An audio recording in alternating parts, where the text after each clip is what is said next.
A partir deste momento você está na companhia amiga do Bíblia Fala, do programa Bíblia Fala, feito sempre e apresentado por Jorge Duarte e também pelo Pedro Esteves, que diariamente está connosco para nós podermos conversar sobre as coisas bonitas que a Bíblia tem para nos oferecer.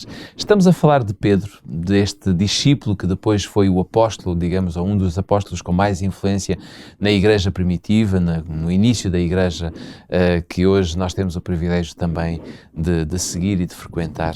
Mas o que é certo é que o apóstolo Pedro tem muitas coisas para nos ensinar sobre a sua forma, sobre a sua transformação, sobre o seu caráter, depois sobre a sua maneira de liderar a igreja, enfim, há uma série de coisas que nós podemos dizer e relembrar da vida deste homem, bem como daquilo que ele escreveu nas duas epístolas que estão inscritas mais no final do Novo Testamento e que nós iremos ao longo dos próximos meses tratar sobre aquilo que ele escreveu. Antes de iniciarmos a conversa, eu gostava de o convidar a abrir a sua Bíblia, Mateus capítulo 14, para lermos alguns versículos. Vamos encontrar aqui uma história muito interessante, eu diria uma história de fé, mas também com alguma fraqueza à mistura, que está escrita em Mateus capítulo 14, versículos 22 a 33. Diz que logo em seguida obrigou os seus discípulos a entrar no barco, a passar adiante dele para o outro lado, enquanto ele despedia as multidões. Tendo-as despedido, subiu ao monte para orar à parte. Ao anoitecer, estava ali sozinho.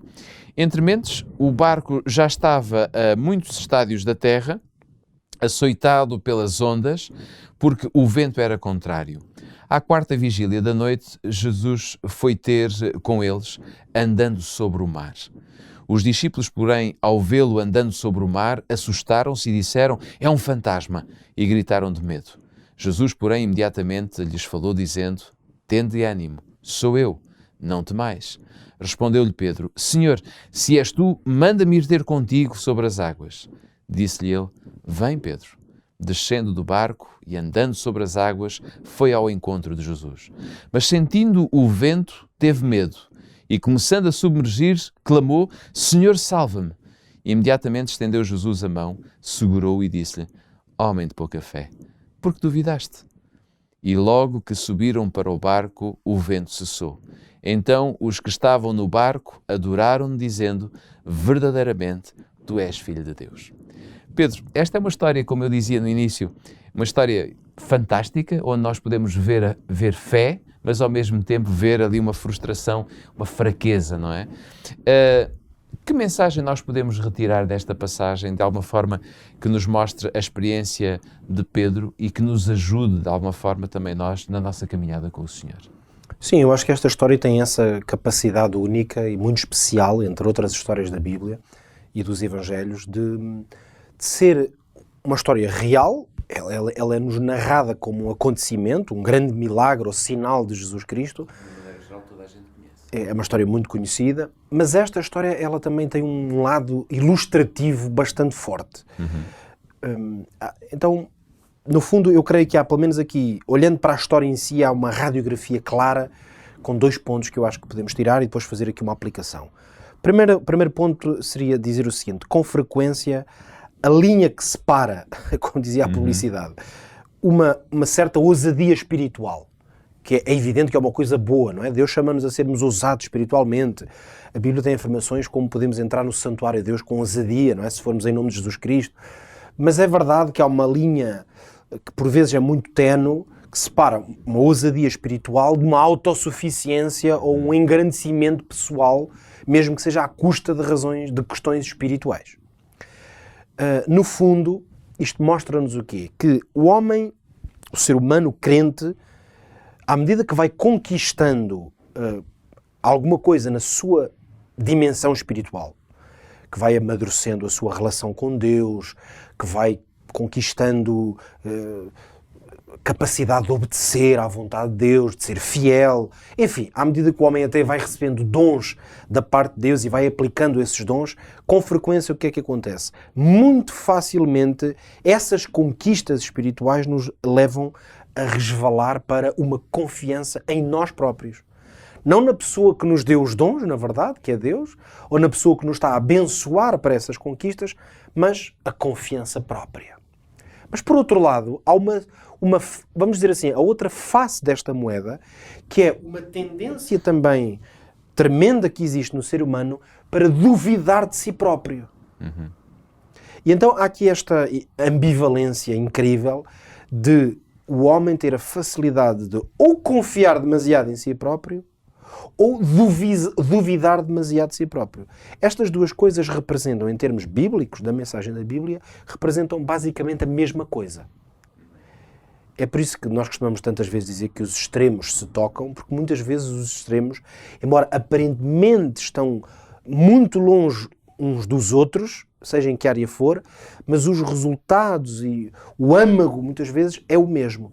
No que diz respeito à vida espiritual e, sobretudo, ao relacionamento com Deus, a autossuficiência ou a desconfiança e a depressão espiritual, elas representam a mesma realidade, que é a desconfiança de Deus, que é uma incapacidade de olhar para Jesus Cristo e confiar nele. Porquê é que eu dizia então que esta história de Pedro representa uma ilustração magnífica disto? Porque se por um lado nós temos um homem que tem a ousadia espiritual de olhar para Jesus, a fazer um sinal tão incrível que os discípulos até tiveram medo, quer dizer, quase nem o conheciam, não é? Ficaram, o que é que se passa aqui? E ele tem esta ousadia de crer que pode avançar para Jesus. Se formos a ver, que necessidade é que ele tinha de ter com Jesus? Se formos a olhar bem para a história, ele não tinha nenhuma necessidade de ter com Jesus. Okay. Se Jesus estava a vir a pé, ainda que em cima das águas, em direção ao barco, bastava-lhe esperar e dizer: Senhor, que tu realmente dominas, nem a gravidade te pode dominar. Mas ele ali, se calhar, quis pôr Deus à prova, neste caso Jesus à prova, não é? Tentar perceber se era mesmo Jesus ou não. E depois, quando está, até acha que a coisa é gira, não é? Epá, isto até é gira. Portanto, andar em cima da água. Nós não conseguimos sondar os pensamentos de Pedro. O que é certo é que ele consegue, de facto, dar passos. Portanto, Jesus vai abençoá-lo com a capacidade dele também operar o mesmo sinal, porque o que a história diz é que ele também andou sobre a água, claro. Mas a certa altura ele vai sussurrar, quer dizer, vai cair, e aí começa o medo e a desconfiança. Então é aqui que eu acho que a história de Pedro ilustra bem esta ideia. Tanto podemos andar com demasiada confiança própria. Vamos imaginar o seguinte, a história, ele não cai à água, Jesus não tem que o salvar, ele consegue ir até Jesus, regressa com Jesus a andar na água. Bom, vamos imaginar Pedro a chegar ao pé dos outros discípulos, se calhar quando Jesus saísse do barco, não é? Quando chegassem à terra, ele dizer: pá, vocês viram o que é que eu fiz? Pá, eu até ando nas águas com Jesus.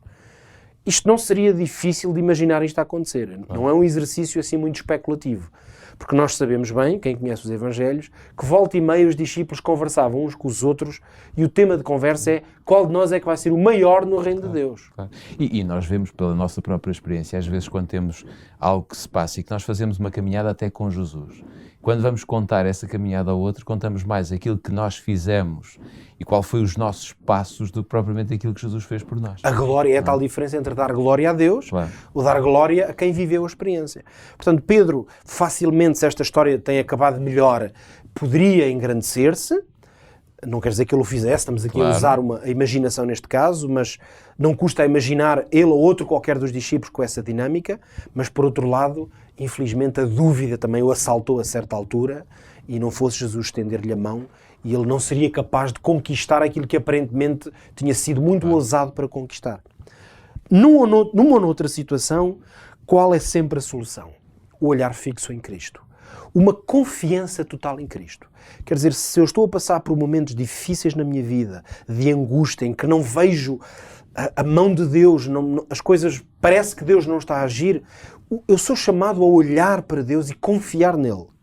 Se Deus me está a abençoar e eu estou a conquistar coisas, estou a falar sobretudo espirituais, mas que sejam noutros domínios da vida, vamos usar assim a ilustração, parece que eu estou a andar sobre as águas, eu tenho de continuar a olhar para Jesus e a confiar nele, porque não é por mim. Ou seja, se nós pudéssemos juntar a mulher de Ló e Pedro, digamos assim, não é? Se Pedro tivesse ido até Jesus sem duvidar e tivesse sempre colocado, a grande diferença entre a mulher de Ló e Pedro seria sempre porque um olhou e o outro não olhou. É isto, portanto, quando o nosso olhar se desvia de facto... Mas Pedro também se desviou, basicamente, não é? Desviou-se por razões diferentes. Por razões diferentes, não importa. Mas exatamente. Ela também serve como uma boa ilustração de como em quem o crente tem o seu olhar, e aqui o olhar também ele é figurativo. Exatamente. O olhar tem a ver com a nossa concentração, onde está o nosso coração, quem nos move nas nossas lutas ou nas nossas conquistas.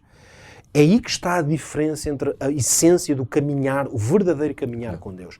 A glória é para Cristo, o poder é de Cristo, nós confiamos em Cristo, quer sussurremos nas águas, quer avancemos em grande conquista. E aqui vemos Pedro, afinal Pedro aqui ainda não estava totalmente preparado, ainda havia falhas na sua vida, não é? Seguramente.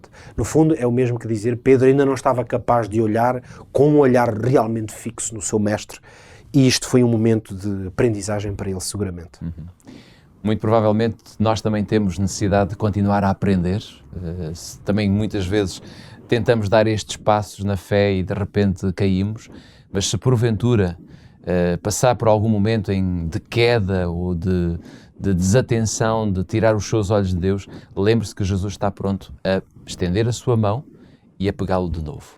Por isso, fica encontro marcado amanhã, porque temos mais coisas para falar sobre Pedro, mais experiências fantásticas que Pedro viveu e que podem, de alguma forma, enriquecer a nossa vida e ajudar-nos a caminhar com Jesus até Ele voltar.